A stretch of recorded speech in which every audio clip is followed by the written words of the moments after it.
বাংলাদেশের বেশিরভাগ মানুষ আইইউটি টিভি ডিপার্টমেন্ট সম্পর্কে জানে না। আইইউটি টিভি ডিপার্টমেন্ট শুধুমাত্র ডিপ্লোমা ইন ইঞ্জিনিয়ারিং স্টুডেন্টের জন্য, যেখানে bachelor, masters and PhD programme offer করা হয়ে থাকে। ব্যাচেলর লেভেলে 3 ইয়ার্স ব্যাচেলর প্রোগ্রাম অফার করে থাকে, যেটা bachelor of science in technical education with specialisation mechanical engineering, সংক্ষেপে which is called BSCTE in mechanical engineering, BSCTE in CEE, BSCTE in ট্রিপলি। Scholarship সম্পর্কে যদি বলতে হয়, all the selected candidate under the TVE department will get full OIC scholarship. TVE department প্রতি বছর 3টি স্পেশালাইজেশনের আন্ডারে 30টি সিট বরাদ্দ থাকে। দেখা যায় যে বেশিরভাগই ইন্টারন্যাশনাল স্টুডেন্ট এখানে অ্যাডমিট হয়।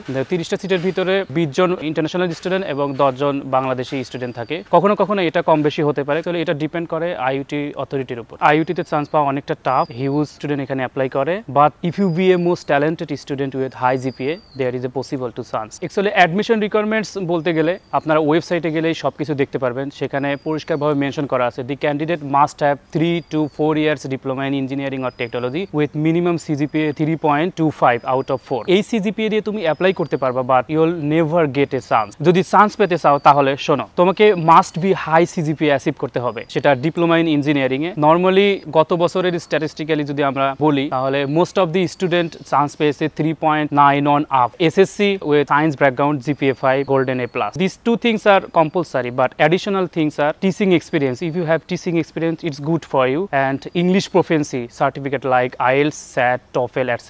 and skill oriented course like competency based training and assessment, national technical and vocational qualification framework, different type of level, for example machine shop practice, welding, pipe fittings. এবার 153 জন bachelor প্রোগ্রামে apply করেছে, সেখান থেকে হয়তো 10-15 জন নিবে বা কম বেশি হতে পারে। এবার আসি এখানে কারা অ্যাপ্লাই করতে পারবে এবং কারা অ্যাপ্লাই করতে পারবে না। 3টি স্পেশালাইজেশনের আন্ডারে ভর্তি করে থাকে, এমই, সিএসি অ্যান্ড ট্রিপলি। সো ডিপ্লোমা ইন ইঞ্জিনিয়ারিং এর রিলেটেড ডিপার্টমেন্টগুলো যেমন সিএসি, এমই এবং ট্রিপলির রিলেটেড ডিপার্টমেন্টগুলো যেমন RAC, power, electronics, mining, ship building, marine, এগুলো নর্মালি রিলেটেড ডিপার্টমেন্ট, এই 3টা ডিপার্টমেন্টের। সো এই রিলেটেড ডিপার্টমেন্ট হতে পাশকৃত সমস্ত ডিপ্লোমা ইন ইঞ্জিনিয়ারিং স্টুডেন্ট এখানে অ্যাপ্লাই করতে পারবে, বাট সিভিল, আর্কিটেকচার এবং এর রিলেটেড টেকনোলজি হতে পাশকৃত স্টুডেন্ট এ যাবৎ আইইউটিতে আসেনি এবং ভর্তি হয়নি। সুতরাং আমরা বলতে পারি এখান থেকে পাশকৃত স্টুডেন্ট যদি এখানে অ্যাপ্লাই করে তাহলে তারা চান্স পাবে না। এখান থেকে ব্যাচেলার শেষ করলে আপনার স্কুলিং ইয়ার হবে 17 years, SSC 10 years, diploma in engineering 4 years, bachelor degree 3 years, total 17 years. কিন্তু কেউ যদি এইচএসসি দিয়ে ভর্তি হয় সেক্ষেত্রে 16 ইয়ার্স হলেই তার ব্যাচেলার ডিগ্রি শেষ হয়ে যাবে। চলুন এবার অ্যাডমিশন প্রসেসটা জেনে নেই। আইইউটির অ্যাডমিশন প্রসেস ভেরি সিম্পল।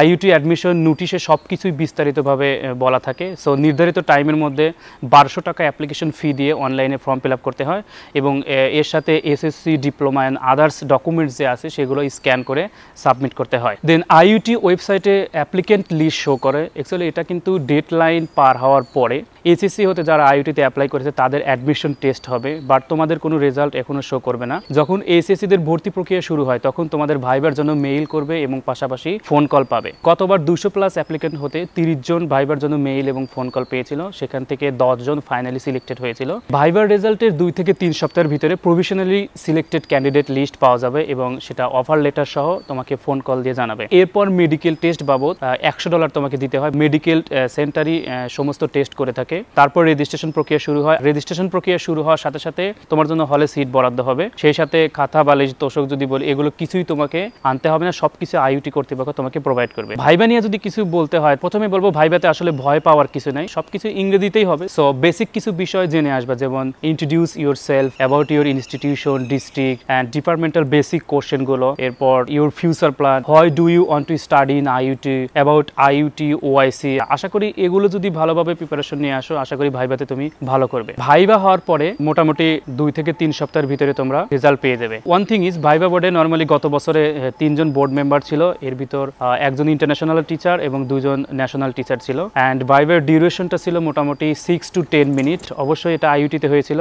তুমি ভাইবার জন্য সিলেক্টেড হলে অবশ্যই তোমাকে মেইল দিয়ে জানিয়ে দেওয়া হবে। এরপর ল্যাব ফ্যাসিলিটি সম্পর্কে যদি বলি, যেহেতু টিভি ডিপার্টমেন্ট 3টা স্পেশালাইজেশন নিয়ে গঠিত, সুতরাং ইঞ্জিনিয়ারিং কোর্সগুলো ল্যাব ফ্যাসিলিটি অন্যান্য স্টুডেন্টের মতোই, অর্থাৎ এইচএসসি করে যারা আসে ওদের সাথেই আমরা ক্লাস করি এবং ল্যাব করি, সুতরাং সেম এভরিথিং। মেইনলি টিভি ডিপার্টমেন্টের ফার্স্ট ইয়ার স্টুডেন্ট এইচএসসি হতে যারা আসে ওরা সেকেন্ড ইয়ারের সাথে ক্লাস শুরু করে এবং এদের সাথে গ্র্যাজুয়েশন কমপ্লিট করে থাকে। এছাড়াও টিভি ডিপার্টমেন্টের 2টা নিজস্ব ডিজিটাল ল্যাব আছে, একটা ক্যালিস ল্যাব যাকে বলে centre for Arabic language and Islamic studies, and another one is audio visual lab. যে TVE department international skill innovation fest করে থাকে। অ্যাকচুয়ালি এটা নতুন যাত্রা শুরু হয়েছে, সেখানে বাংলাদেশের বিভিন্ন ইঞ্জিনিয়ারিং ইউনিভার্সিটির স্টুডেন্ট, পলিটেকনিক ইনস্টিটিউটের student and technical school and কলেজের স্টুডেন্ট এখানে পার্টিসিপেট করে থাকে। একাডেমিক কারিকুলাম নিয়ে যদি বলি, অ্যাকচুয়ালি আমাদের প্রোগ্রামটা একটা কম্বাইন্ড প্রোগ্রাম, যেখানে ইঞ্জিনিয়ারিং কোর্সগুলোর পাশাপাশি কিছু প্যাডাগজিক্যাল কোর্স করানো হয়ে থাকে, যেটা টিচিং প্রফেশনের জন্য খুবই গুরুত্বপূর্ণ, যেমন teaching and learning theory, teaching method, educational research and statistics, educational technology, curriculum development, assessment and evaluation, classroom management, technical report writing. এছাড়াও বলতে গেলে humanities, mathematics, accounting, industrial management, এই কোর্সগুলো করানো হয়ে থাকে।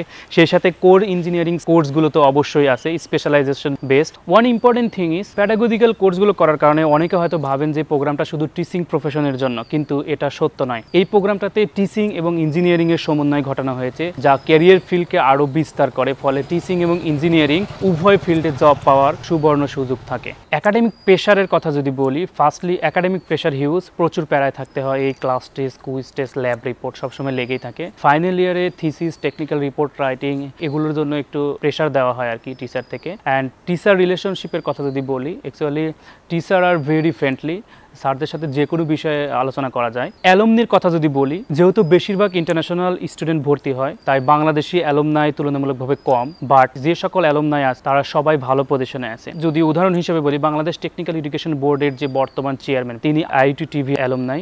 এছাড়াও অ্যাসিস্ট্যান্ট ইঞ্জিনিয়ার হিসেবে কর্মরত আছে বিভিন্ন সরকারি প্রতিষ্ঠানে, এছাড়াও বিভিন্ন পাওয়ার সেক্টরে উচ্চ পদে। দেশের বাইরে অনেক বড় ভাই আছে। অ্যাকচুয়ালি অল অ্যাভারেজ বলতে গেলে আইইউটির সকল গ্র্যাজুয়েটই ভালো পজিশনে থাকে। এরপরে অসুবিধা বলতে গেলে অনেক স্টুডেন্ট সাব অ্যাসিস্ট্যান্ট ইঞ্জিনিয়ারে জব করে, যার কারণে দেখা যায় ব্যাচেলার ডিগ্রির প্রপার ইউটিলাইজটা হয় না আর কি। আরেকটা বিষয় হলো কম স্টুডেন্ট হওয়ার কারণে আমরা যে স্পেশালাইজেশন ক্লাসগুলো এইচএসসি থেকে যারা আসে ওদের সাথে করি, মাঝে মাঝে হয়তো অনেকে একটু আনইজি ফিল করে, এটা হতে পারে আর কি, বাট দীর্ঘদিন ক্লাস করার পরে আন্ডারস্ট্যান্ডিংটা ভালো হয়ে যায় আর কি। Actually IUT was initially established as the Islamic Center for Technical and Vocational Education and Research, which is called ICTVTR. Then it was renamed as the Islamic Institute of Technology, IIT. After that, it became Islamic University of Technology, IUT.